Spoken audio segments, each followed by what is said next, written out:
Hello students, तो आज हम पढ़ेंगे chapter 2 micro organism friend and few. ठीक है, उसके बारे में हम पढ़ेंगे। ये अपना पेज नंबर ओपन कर लीजिए, 21 पेज नंबर होना चाहिए और बुक के अकॉर्डिंग ही देख लीजिए इसको।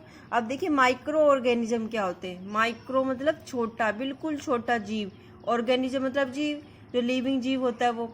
तो माइक्रो ऑर्गेनिज्म उसको बोलते हैं जो बिल्कुल सूक्ष्म जीव है, जिसको हम देख नहीं सकते अपनी आंखों से, बिल्कुल ही जैसे होते हैं ना, वो उसके थ्रू देखा जाता है, माइक्रोस्कोप के थ्रू देखा जाएगा। ठीक है, अब देखते हैं, चैप्टर स्टार्ट करते हैं। We have seen several kinds of plant and animal. तो हमने बहुत तरीके के प्लांट्स देख चुके हैं हम, और एनिमल देख चुके हैं। However there are other living organism around us when we normally can not C.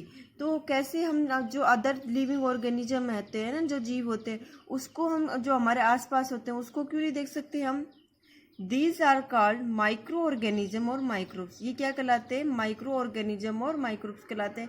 For example, you might have observe that during the rainy season moist bread gets spoiled and its surface get convert with grayish white patches। तो आपने देखा होगा जो रेनी के season होगा ना, rainy season कौन सा, बरसात के दिनों में जो एक ब्रेड होती है, वो मोस्ट ब्रेड मतलब जिसमें मोस्ट हो जाती है वो ब्रेड, तो उसमें क्या होगा, उसकी सरफेस पर कन्वर्ट हो जाएगा ग्रेलिश वाइट पेचेस के थ्रू। ठीक है, उसमें पेचेस आ जाएंगे, हम तो कह देंगे ये तो खराब होगी ये ब्रेड।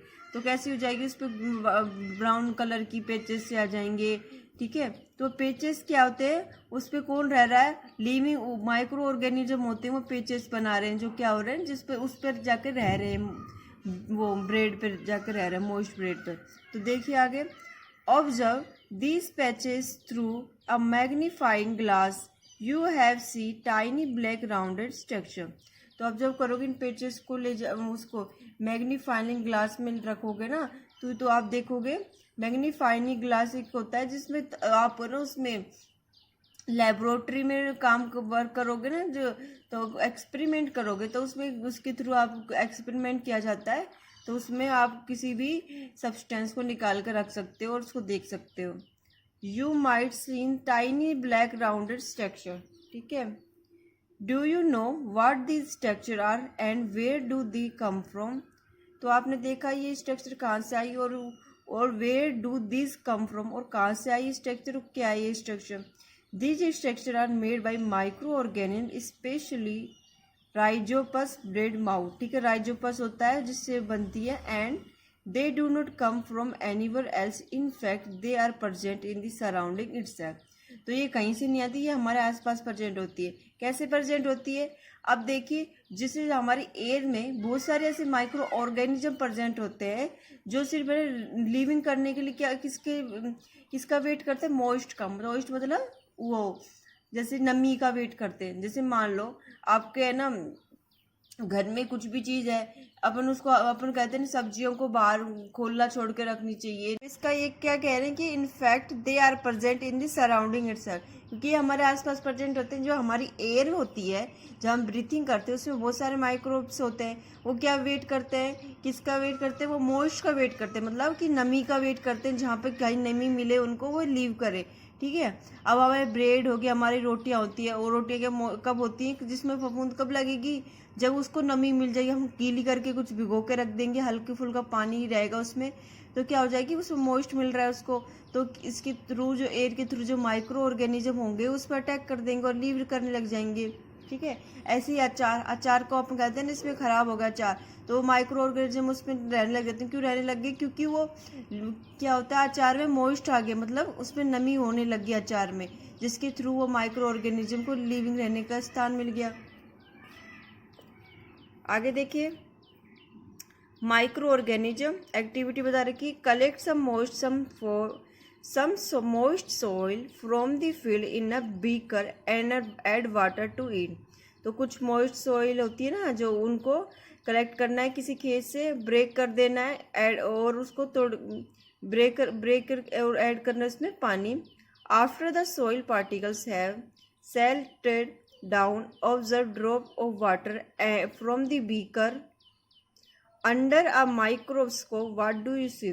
तो इसमें देखो हमें कुछ मोइस्ट सॉइल मतलब मिट्टी, मोइस्ट मतलब नमी वाली मिट्टी, थोड़ी हल्की सी गीली गीली सी होनी चाहिए, और वो किसी खेत से लेकर आनी है, उसको बीकर में रखना है और उसमें क्या करना है, वाटर को ऐड कर देना है, ठीक है, पानी डाल देना।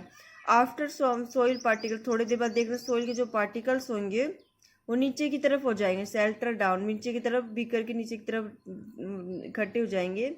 Observe a drop of water from the beaker under a microscope. तो अब क्या करेंगे, माइक्रोस्कोप के थ्रू उसको देखेंगे बीकर में क्या प्रोसेस हो रही है। व्हाट डू यू सी, तो अब क्या देखोगे, tiny organism, actually micro organism present in the soil. तो टाइनी ऑर्गेनिज्म, टाइनी मतलब बहुत छोटे जीव, बहुत ही छोटे जिसको देख नहीं सकते, actually micro organism present in the soil. तो माइक्रो ऑर्गेनिज्म कहाँ प्रेजेंट होंगे, सॉइल में। Are visible under the microscope, तो किसके थ्रू देख लिया हमने, माइक्रोस्कोप के थ्रू देख लिया, विजिबल होंगे, विजिबल मतलब दिखाई देंगे अंडर द माइक्रोस्कोप के थ्रू, ठीक है। अब ये माइक्रो जो ऑर्गेनिज्म होते हैं इसको किसके थ्रू देख सकते हैं, हम माइक्रोस्कोप के थ्रू ही देख सकते हैं। हम कह दें कि अरे मैंने तो एक माइक्रो ऑर्गेनिज्म देखा, ऐसा नहीं हो सकता। और अब मैं कह सकती हूँ मैंने एक माइक्रो ऑर्गेनिज्म देखा, किसके थ्रू, माइक्रोस्कोप के थ्रू, ठीक है। नेक्स्ट देखिए activity 2, take a few drops of water from a pond. Pond मतलब तालाब होता है ना, उसकी कुछ वाटर की ड्रॉप लेनी उसकी, separate on a glass slide and observe through a microscope. तो उसको थोड़ी देर अलग रखना है और ग्लास से, उस ग्लास की स्लाइड से, और उसको ऑब्जर्व करना है, और ऑब्जर्व करना है माइक्रोस्कोप के थ्रू क्या क्या प्रोसेस हो रही है। तो क्या देखेंगे हम, do you find a tiny organism moving around, yes we can see the tiny organism moving around. तो हम क्या देखते हैं, बहुत छोटे जीव क्या है, मूव कर रहे हैं, कहाँ पे, उसमें वाटर में।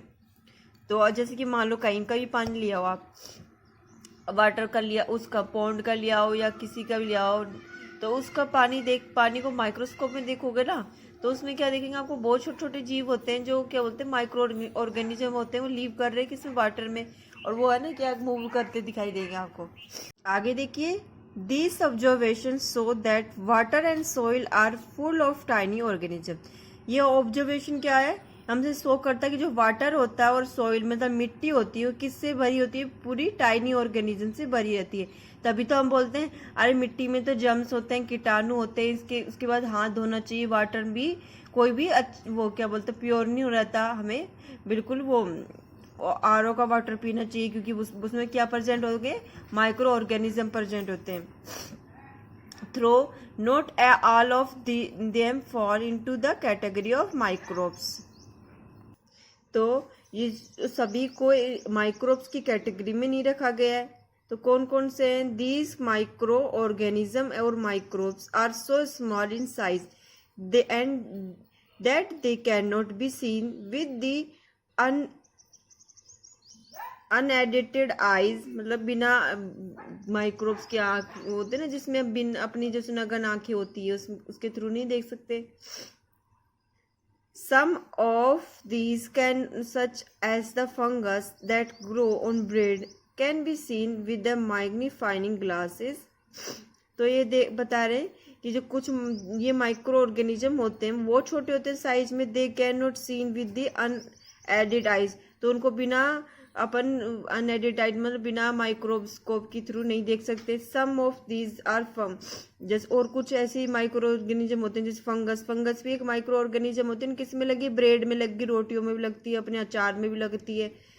That grow on bread can be seen with A magnifying glass, तो उसको हम किससे देख सकते हैं, मैग्नीफाइंग ग्लास के थ्रू देख सकते हैं। Other can not be scene without the help of microscope, और अदर माइक्रो ऑर्गेनिज्म होते हैं उसको बिना माइक्रोस्कोप की हेल्प के नहीं देख सकते। That is why these are called micro organism और माइक्रोब, इसके लिए क्या कहलाते हैं, माइक्रो ऑर्गेनिज्म कहलाते हैं। Micro organism are classified into 4 major group, जो माइक्रो ऑर्गेनिज्म होते हैं उनको क्लासिफाई कर गया 4 ग्रुप में बांटा गया है, वो भी बड़े बड़े ग्रुप, मेजर मतलब बड़े ग्रुप में बांटा गया है। कौन से ग्रुप होते हैं, तो पहला देखिए, these group are bacteria, fungi, bacteria, fungi, protozoa and some algae. ठीक है, ये ग्रुप कौन कौन से होते हैं, 4 ग्रुप में बांटेंगे। एक तो होता है बैक्टीरिया, दूसरी होती है फंगी, तीसरी होती है प्रोटोजोआ और सम क्या होती है, एल्गी। ठीक है, ये 4 ग्रुप कौन किसके हो गए, माइक्रो ऑर्गेनिज्म के हो गए। अब आपसे पूछा माइक्रो ऑर्गेनिज्म, ये बैक्टीरिया क्या है, फंगी क्या है और प्रोटोजोआ क्या है, तो क्या बताओगे? माइक्रो ऑर्गेनिज्म है ये सब। Some of these common micro organism are shown in figure 2.1। तो आपका कुछ कॉमन माइक्रो ऑर्गेनिज्म को शो कर रखा फिगर में, देखते हैं वो। देखो ये ऐसे होते हैं माइक्रो ऑर्गेनिज्म, जब अपन उसको देखेंगे ना, जैसे ये बैक्टीरिया की स्ट्रक्चर है और ये स्पाइरकल बैक्टीरिया, ये दोनों, तो ये है ना कैसे दिख रहे हैं हमको, माइक्रोस्कोप में देख रहे हैं ना। जब किसी में जैसे वाटर में है हमारा कोई बैक्टीरिया है, तो वाटर में देखेंगे, वाटर को पार्टिकल्स लेंगे उसके, तो उसको माइक्रोस्कोप में देखेंगे तो हमको ऐसी स्ट्रक्चर दिखाई देगी। और स्पाइरिकल बैक्टीरिया, उसकी ऐसी स्ट्रक्चर दिखेगी। रोड शेप बैक्टीरिया, जिसकी रोड शेप होगी बैक्टीरिया की, वैसे दिखेगी। ठीक है, आप बैक्टीरिया की शेप के बारे में आगे पढ़ेंगे, पहले इसको देखिए आप। Virus are also microscopic. Virus होता है ना, वो भी क्या होता है? माइक्रो ऑर्गेनिज्म होता है। They however reproduce only inside the cell of the host organism. वो कैसे? जैसे होस्ट कौन हो गया अपना? होस्ट वो होता है जिसमें रहकर कोई ऑर्गेनिज्म, मतलब जीव, अपना जीवन जीता है। जैसे अब कोई मान लो कोई भी एनिमल हो या प्लांट हो, उस पर रहकर कोई अदर एनिमल या प्लांट्स उस पर क्या हो रहा है? उस पर रहकर अपना जीवन जी रहे हैं। ठीक है, और डिपेंडेंट किस पे हो गए? उसी अदर प्लांट्स पर, ठीक है, फूड के लिए भी या उसके लिविंग के लिए भी। तो अदर प्लांट्स क्या कहलाएगा? होस्ट कहलाएगा। किसके लिए? उस प्लांट्स के लिए या एनिमल्स के लिए जो उस पर रह रहा है। They however reproduce only inside the cell of the host. ये कहाँ से रिप्रोड्यूस होते हैं? Inside the cell. सेल मतलब कोशिका, मतलब अंदर की तरफ जो कोशिका होती है, of the host organism. Host organism मतलब जिस पर ये रह रहे हैं, वायरस रह रहा है। मान लो कोई भी एनिमल हो जिस पर ये कोई वायरस रह रहा है, तो वो क्या हो गया? होस्ट ऑर्गेनिज्म हो गया ना, वो उस वायरस का। ठीक है, विच में बी एक बैक्टीरियम, प्लांट्स और एनिमल। तो कौन कौन से हो सकते? प्लांट्स में भी हो सकता है और एनिमल्स में भी हो सकता है। Some of virus are shown in figure 2.5। तो 2.5 में आपको कुछ वायरस की स्ट्रक्चर बता रखी, वो आगे पढ़ेंगे हम। Common elements like cold, influenza, flu बोलते हैं ना जिसको, and most cough are cause. देखिए, common elements like cold, influenza and most cough are cause by virus. ठीक है, जो कॉमन कोल्ड होता है, इन्फ्लुएंजा होते हैं, फ्लू होते हैं, कफ होता है, वो किससे होता है? वायरस होता है। Serious disease like polio and chicken pox are also cause by virus. जो सीरियस डिजीज होती है, जो जैसे पोलियो हो गया, चिकन पॉक्स हो गया, वो किसके थ्रू हो रहे? वो भी वायरस के थ्रू हो रहे। Disease like dysentery and malaria are caused by protozoa. और जो डिजीज होती है डायसेंट्री और मलेरिया होती है ना, वो किसके कारण हो रही है? प्रोटोजोआ के कारण हो। प्रोटोजोआ भी क्या? एक माइक्रो ऑर्गेनिज्म है। Whereas typhoid and tuberculosis, जिसको बोलते हैं टीबी बोलते हैं, आर बैक्टीरिया क्या है? डिजीज। और जो ट्यूबरकुलोसिस होता है, जो टीबी बोलते हैं जिसको, वो भी एक क्या है? बैक्टीरिया की डिजीज है। You have learn about some of this micro organism in 6th and 7th class. तो आपने पढ़ चुके होंगे जो 6th और 7th क्लास में माइक्रो ऑर्गेनिज्म के बारे में। ठीक है, तो आज के लिए सिर्फ इतना ही। तो आप इसको एक बार देख लेना, चैप्टर को जितना मैंने पढ़ा दिया है उसमें कुछ समझ में नहीं आता तो मुझे बताना। Thank you.